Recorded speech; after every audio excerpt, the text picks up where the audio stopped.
The mahogany boardroom table gleamed under soft lighting as I refilled water glasses and arranged notepads with practiced efficiency. Another quarterly board meeting at Maxwell Industries, where I played the role of executive secretary for the past 18 months. If only they knew. Coffee, black, 2 sugars. James Maxwell barked without looking up from his phone. At 45, he ran his father's company the same way he probably ordered around his household staff, with casual arrogance and zero awareness. Right away, Mr. Maxwell, I replied, keeping my voice professionally neutral. My name is Victoria Chin, though they all called me Miss Walker, the name I'd used to get this position. To them, I was just another secretary, invisible except when they needed something. They had no idea I owned 51% of their company. The other board members filed in, all expensive suits and self-importance. I knew each of their names, backgrounds, and dirty little secrets. I'd spent 2 years studying them before implementing my plan. Everyone settled? I asked, setting down James's coffee. The quarterly reports are at your places. Bradley Thompson, head of finance, barely glanced at me. We'll need the usual confidentiality agreements before we begin. Already done, sir. I'd signed more NDAs than I could count, none under my real name. The irony was delicious. I took my usual seat in the corner, laptop ready to take minutes. This particular board meeting would be one to remember, though not for the reasons they expected. First quarter results are disappointing, James began, frowning at the spreadsheets. Revenues down 12% from projections. The Asian market's softer than expected, Bradley offered, and the new product line isn't performing. I bit my tongue, but not hard enough. Perhaps if we considered the cultural preferences study for marketing. The silence was immediate and crushing. Secretaries didn't offer opinions at board meetings. That wasn't our place. I'm sorry, James's voice dripped condescension. Did the secretary just try to give business advice? Charles Wilson, the oldest board member, chuckled. Careful there, Miss Walker. Don't strain yourself thinking about things beyond your expertise. Heat crept up my neck, but not from embarrassment, from anger. The same anger that had driven me to spend 5 years building my own technology company, then using its profits to quietly buy up Maxwell Industries stock through a maze of shell corporations. The same anger that had led me to take this job to watch from the inside as they ran my investment into the ground. My apologies, I murmured, returning to my notes. Let them laugh. Tomorrow everything would change. The meeting dragged on, a parade of missed opportunities and poor decisions. They dismissed marketing's warnings about the product line, ignored R&D's suggestions for innovation, brushed aside HR's concerns about talent retention. I documented every mistake, every dismissal, every example of their arrogance, not in the official minutes, but in my private notes. Evidence I'd use later. One last item, James announced. The Sherman contract. My fingers paused over the keyboard. The Sherman contract, a $100 million deal that would either save or sink the company, depending on how it was handled. Tom's team has the proposal ready, Bradley said. Standard terms, aggressive pricing. We'll undercut the competition and lock them in for 5 years. I couldn't stay quiet. Not about this, sir, if I may. James slammed his hand on the table. Enough. What could you possibly know about the Sherman contract? Only that Sherman Industries specifically requested sustainability commitments in their RFP, I said quietly, and that their CEO has publicly stated they won't sign long-term contracts without environmental compliance guarantees. And how exactly would you know that? Bradley sneered. It was in their press release last month, and in the private conversations I've had with their board. But they didn't need to know that part. Press release or not, James cut in, you're not paid to analyze contracts. You're paid to take notes and get coffee, so please stick to what you're qualified for. The other board members nodded in agreement. In their minds, I was just an uppity secretary who needed to be put in her place. If they'd bothered to really look into Miss Walker, they might have discovered that I held degrees from MIT and Stanford, that I'd built and sold 2 tech companies before I turned 30, that I'd been featured in Forbes 40 Under 40. But they'd never looked, never questioned. A young Asian woman applying for a secretarial position didn't trigger any alarms. Their mistake. Of course, sir, I said, returning to my notes. My apologies for overstepping. The meeting ended with a series of self-congratulatory remarks about their brilliant strategy. As they filed out, James paused by my desk. "Miss Walker," he said, his tone patronizing, "I know you're trying to be helpful, but please remember your place. We can easily find another secretary who understands professional boundaries." I smiled, thinking of the registered letter being delivered to the company's legal department at that very moment. "Yes, Mr. Maxwell. I understand completely." After they left, I sat alone in the boardroom, looking at the empty chairs where tomorrow's drama would unfold. The letter would be on James's desk by morning. Official notification that Victoria Chen, majority shareholder of Maxwell Industries, was calling an emergency board meeting. They'd spend tonight scrambling to figure out who Victoria Chen was, how she'd acquired controlling interest in their company, and what she wanted. They wouldn't find much. I'd been very careful about keeping my real identity private. They'd have to wait until tomorrow to meet the actual owner of Maxwell Industries.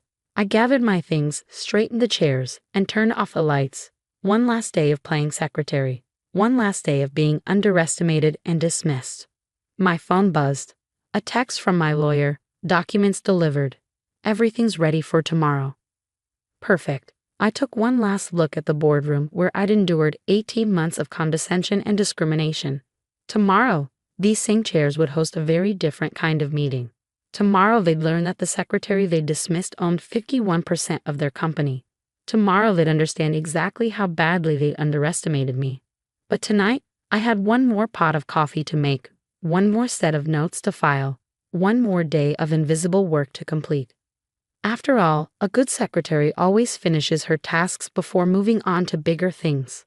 I arrived early the next morning, dressed not in my usual conservative secretary attire, but in a perfectly tailored Armani suit. The security guard did a double take but said nothing as I swiped my badge. The office was already buzzing with tension. Legal teams huddled in corners, whispering urgently. Board members rushed between offices, their faces tight with concern. Nobody noticed that their secretary was dressed differently. Nobody noticed me at all. Right on schedule, James burst out of his office, waving a document. "Find out everything you can about Victoria Chen," he shouted at his assistant. "I want to know who she is, where she came from, and how the hell she got control of my company." I smiled, organizing papers for the emergency board meeting.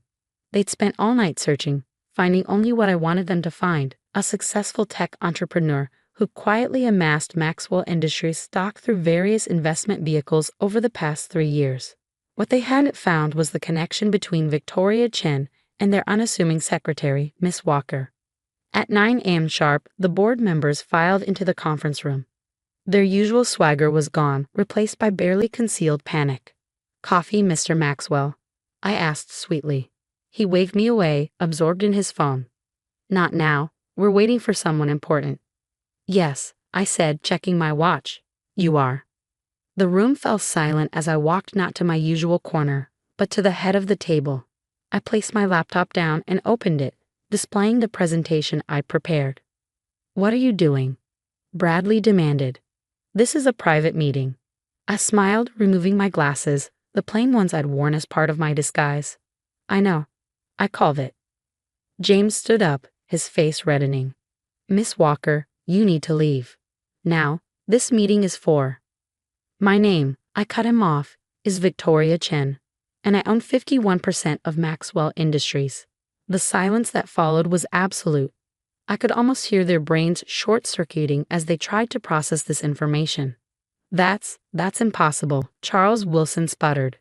"Victoria Chen is standing right in front of you," I finished. "For the past 18 months, I've watched you run my investment into the ground. I've documented every mistake, every missed opportunity, every instance of mismanagement." I clicked to the first slide of my presentation. Their faces drained of color as they saw their own words quoted back at them, alongside graphs showing the company's declining performance. "The Sherman contract?" I continued. "They're not signing it. I met with their CEO last week. They're going with our competitor, the one that actually read their sustainability requirements." James found his voice. "This is some kind of trick. You're just a secretary." "No, James, I'm the majority shareholder who's been watching you destroy this company's value through sheer arrogance." I turned to my laptop and pressed enter, and I'm not done. The screens around the room came to life, displaying live video feeds of offices around the world. In each one, security teams were escorting executives from their offices. "What is this?" Bradley's voice shook. "A corporate restructuring," I replied calmly. "As of 9 a.m., the entire senior management team is being replaced. Their termination papers are being delivered now. Your copies are in front of you." They stared at the manila envelopes I'd placed at their seats earlier, when they still thought I was just the secretary bringing them their morning papers. "You can't do this," James whispered, but there was no conviction in his voice. "I can, and I am. Check with legal if you'd like. Everything is perfectly legitimate." I smiled. I made sure all the paperwork was filed correctly. After all, that's what a good secretary does, right? Charles Wilson opened his envelope with trembling hands. "The severance terms are generous," I finished. "More generous than you deserve, given your performance. Sign now, and you can leave with dignity. Make a scene, and I release the documentation of your various indiscretions to the press." One by one, they signed. One by one, they stood on shaky legs and walked out of the room they'd dominated for so long. James was the last to sign. He paused at the door, turning back to me. "How?" he asked. "How did you hide in plain sight for so long?" "You made it easy," I replied. "You were so convinced of your own superiority that you never really looked at me. Never wondered why a secretary took such detailed notes about market trends. Never questioned why she understood complex contracts and financial statements. Because you were just the help," he said quietly, finally understanding. "Exactly. Your prejudice was my perfect disguise." I stood up, straightening papers out of habit. "Goodbye, James. Try not to underestimate the next secretary you work for, assuming anyone hires you after this." After the boardroom emptied, my phone buzzed with messages. The restructuring was proceeding smoothly worldwide. Stock prices were already rising as news of the management changes spread. My new executive team, handpicked over the past year, would arrive tomorrow. But today, I had one last thing to do. I walked to the office kitchen where I'd made countless cups of coffee. Sandra, one of the janitors, was there emptying trash bins. "Miss Walker," she smiled. I guess I should call you Ms. Chen now." "Victoria is fine," I said, pulling an envelope from my bag. "I have something for you." Inside was a promotion letter. Head of Facilities Management, reporting directly to me. "But I'm just a janitor," she stammered. "No," I corrected her. "You're someone who knows this building and its people better than anyone. Someone who works hard without recognition. Someone who deserves a chance to prove herself." Tears filled her eyes as she read the letter. "Thank you. Thank you so much." "Just promise me one thing," I said, heading for the door. "When you're hiring your own team, don't ever use the word just. There's no such thing as just a janitor or just a secretary. Today proved that." I spent the rest of the day in my new office, James' old one, beginning the work of rebuilding Maxwell Industries. The view was different from up here, but I found myself missing my old desk's vantage point. You see things differently from the bottom. Important things that people at the top often miss. That evening, as I was leaving, I passed my old desk. A young woman was sitting there, one of the temporary staff hired to help with the transition. "Excuse me," she said timidly. "I'm not sure how to work this coffee maker." I smiled, remembering my first day here. "Let me show you. I've had some practice." Because sometimes the most powerful person in the room isn't the one at the head of the table. Sometimes she's the quiet one in a corner, taking notes, watching, waiting for the perfect moment to reveal that she's been in charge all along. The next morning's Wall Street Journal headline read, "Maxwell Industries Shocker. Secretary revealed as majority owner, ousts entire board." But the real shock wasn't that I'd bought the company. It was that I'd shown them exactly who I was, day after day, and they'd been too blind to see it. Their prejudice had been my greatest weapon, their arrogance my perfect cover, and now their company was mine.